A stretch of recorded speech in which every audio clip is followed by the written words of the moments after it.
right, today I'm going to be reading to my new puppy, Tank, who just loves books, and we're going to be reading Dr. Seuss's Sleep Book.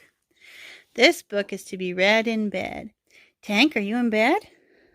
Is it your bedtime? Yeah, it is.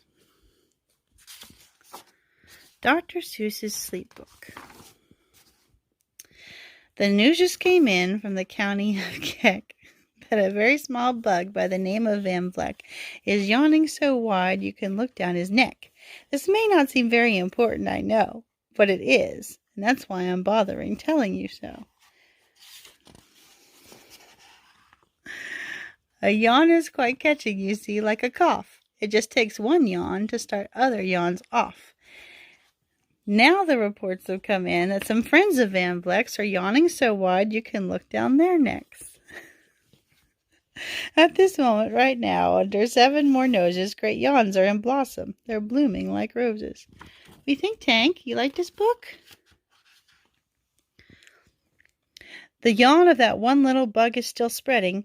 According to latest reports, it is heading across the wide fields through the sleepy night air, across the whole country toward every which where, and people are gradually starting to say, I feel rather drowsy. I've had quite a day. That's you, Tank. You've had quite a day, too, haven't you?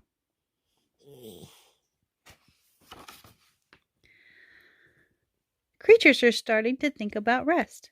2 Bifurbaum birds are now building their nest. They do it each night, and quite often I wonder how they do this big job without making a blunder. But that is their problem, not yours, and not mine. The point is, they're going to bed, and that's fine. Sleep thoughts are spreading throughout the whole land. The time for night brushing of teeth is at hand. Up at Herkimer Falls, where the great river rushes and crashes down crags in great gargling gushes, the Herkimer sisters are using their brushes. These falls are just grand for toothbrushing beneath, if you happen to be up that way with your teeth. Right, Tank?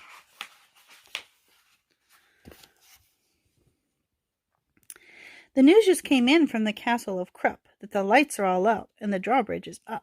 And the old drawbridge drawer just said with a yawn, My drawbridge is drawn and it's going to stay drawn till the milkman delivers the milkman about dawn. I'm going to bed now, so nobody better come round with a special delivery letter. The number of sleepers is steadily growing. Bed is where more and more people are going. In Culpeper Springs, in the Stiltwalkers' Hall, the Stiltwalker stilts are all stacked on the wall. The Stiltwalker walkers have called it a day. They're all tuckered out, and they're snoozing away.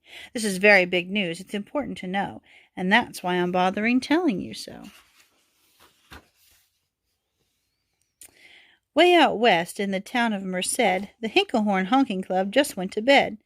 Every horn has been quietly hung on a nook for the night in its own private Hinklehorn nook.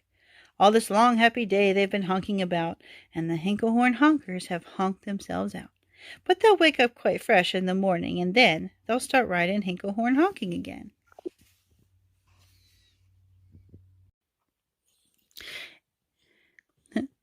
Everywhere, creatures are falling asleep. The collapsible Frank just collapsed in a heap. Like you. You do that, don't you? You collapse in a heap. And by adding the Frank to the others before, I'm able to give you the Who's Asleep score. Right now, 40,404 creatures are happily, deeply in slumber. I think you'll agree that's a whopping fine number. Counting up sleepers? Just how do we do it? It's really quite simple. There's nothing much to it. We find out how many, we learn the amount, by an audio-teleo-tallio count. On a mountain halfway between Reno and Rome, we have a machine in a plexiglass dome, which listens and looks into everyone's home. Yes, boy? Uh-huh. And whenever it sees a new sleeper go flop, it jiggles and lets a new biggle ball drop. Our chap counts these balls as they plop in a cup, and that's how we know who's down and who's up. Do you talk in your sleep? It's a wonderful sport. And I have some news of this sport to report. The world champion sleep talkers, Joe and Mo Reds Off, have just gone to sleep, and they are talking their heads off. For 55 years now, each chattering brother has babbled and gabbled all night to the other. They've talked about laws, they've talked about gauze, they've talked about paws, and they've talked about flaws. They've talked quite a lot about old Santa Claus. And the reason I'm telling you this is because it's a wonderful sport. It's just fine for the jaws. Do you walk in your sleep? I just had a report of some interesting news on this popular sport. Near Finnegan Finn, there's a sleepwalking group which not only walks, but walks a la hoop. Every night they go miles. Why, they walk to such length they have to keep eating to keep up their strength. Since every so often one puts down his hoop, stops hooping, and does some quick snooping for soup. And that's why they're known as the Hoop Soup Snoop Group. Sleepwalking, too, are the curious Crandalls, who sleepwalk on hills with assorted-sized candles. The Crandalls walk nightly in slumbering peace, in spite of slight burns from the hot dripping grease. The Crandalls wear candles because they walk far, and if they wake up, want to see where they are. The news has just arrived from the Valley of Vale that a Chippendale mup has just bitten his tail, which he does every night before shutting his eyes. Such nipping sounds silly, but really, it's wise. He has no alarm clock, so this is the way he makes sure he'll wake up at the right time of day. His tail is so long he won't feel any pain, till the nip makes the trip and gets up to his brain. In exactly 8 hours, the Chippendale nup will at last feel the bite, yell ouch, and wake up.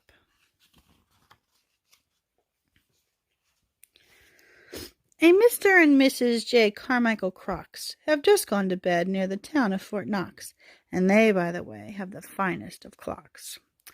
I'm not always sure that I quite understand just how the thing works with that one extra hand. But I do know this clock does one very slick trick. It doesn't tick-tock. How it goes is talk-tick. So with its ticks and its talker and its talks and its ticker, it saves a lot of time and the sleepers sleep quicker. It's a fine night for sleeping. From all that I hear, it's the best night for sleeping in many a year. They're even asleep in this Wyback Motel, and people don't usually sleep there too well. The beds are like rocks, and as everyone knows, the sheets are too short. They won't cover your toes. So if people are actually sleeping in there, it's a great night for sleeping. It must be the air. It's a great night for snores. I just had a report of some boys who are tops at this musical sport.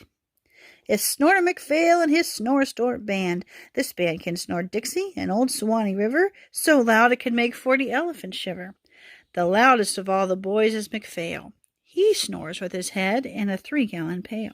So they snore in a cave 20 miles out of town. If they snored any closer, they'd snore the town down. Are you snoring, boy? Do you know who's asleep out in Funa Laguna? 2 very nice Funa Laguna baboona. We've added them into our Who's Asleep count, which has grown to a really amazing amount. Exactly 8,808 creatures are sleeping now. Isn't that great? A Jed is in bed, and the bed of the Jed is the softest of all the beds in the world, it is said. He makes it from pom-poms he grows on his head, and he's sleeping right now on the softest of fluff, completely exhausted from growing the stuff. The news has come in from the district of Doft. The 2 oft are asleep, and they're sleeping aloft. And how are they able to sleep off the ground? I'll tell you. I weighed one last week, and I found that an oft is so light it weighs -1 pound. My favorite page. A moose is asleep. He's dreaming of moose drinks. A goose is asleep. He's dreaming of goose drinks. It's all well and good when a moose dreams of moose juice, and nothing goes wrong when a goose dreams of goose juice. But it isn't too good when a moose and a goose start dreaming they're drinking the other one's juice. Moose juice, not goose juice, is juice for a moose, and goose juice, not moose juice, is juice for a goose. So when goose gets a mouthful of juices of mooses, and moose gets a mouthful of juices of gooses, they always fall out of their beds screaming scream. So, I'm warning you now, never drink in your dreams.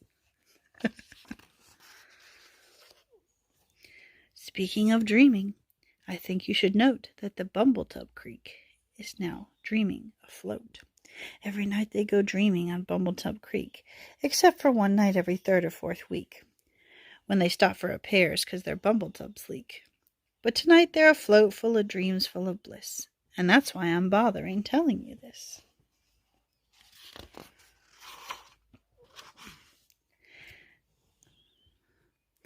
At the fork in the road in the Vale of Avode, 5-foot-weary salesmen have laid down their load. All day they've raced round in the heated top speed, unsuccessfully trying to sell zizzers of seeds, which nobody wants because nobody needs. Tomorrow will come and they'll start off once more, unsuccessfully zizzer-zoofing once more. But tonight they've forgotten their feet were so sore, and that's what the wonderful nighttime is for.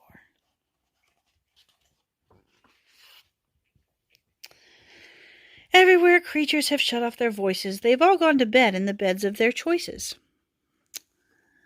They're sleeping in bushes, they're sleeping in crannies, some on their stomachs and some on their fannies. They're peacefully sleeping in comfortable holes, some even on soft-tufted barber shop poles. The number of sleepers is now past the millions. The number of sleepers is now in the billions. Sleeping on steps and on strings and on floors, and mailboxes, ships, and the keyholes of doors. Every worm on the fish hook is safe for the night. Every fish in the sea is too sleepy to bite. Every whale in the ocean has turned off his spout. Every light between here and Farfoodle is out. And now, adding things up, we're way beyond the billions. Our Who's Asleep score is up in the zillions.